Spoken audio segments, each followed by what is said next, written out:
Gibraltar, c'était sûrement un problème technique. Là, 2 en 48 heures, c'est pas une coïncidence. Non, là, c'est pas la coïncidence. Là, on voit que c'est quand même la volonté. Donc après, je laisserai vice-amiral répondre à ma place parce qu'il connaît beaucoup mieux les coutumes des sous-mariniers.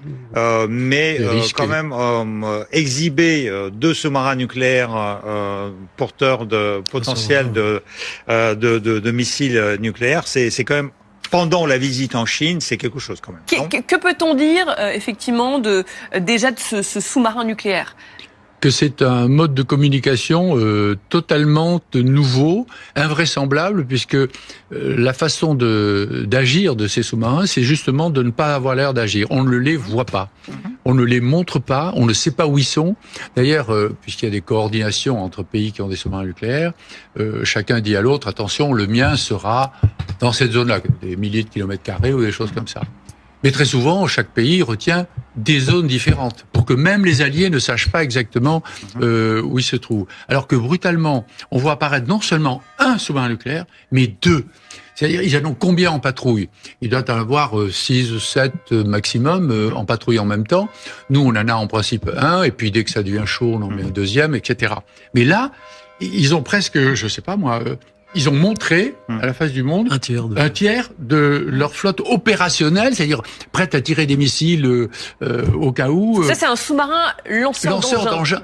Oui, tout à fait, des missiles, vraiment des missiles balistiques. Il y a 24 missiles Trident à bord. C'est d'une portée de 11 000 km. Qui ont la plus grande puissance au monde, ou presque. Donc c'est quand même assez invraisemblable. 24 missiles à capacité nucléaire à bord sur ce sous-marin. Alors c'est 100 fois, plus de 100 fois Hiroshima. Ça n'a rien à voir. Un seul missile, vous réduit un pays à néant, ou presque, même éventuellement la Russie. Enfin, toutes les villes peuvent y passer. Enfin, c'est ahurissant.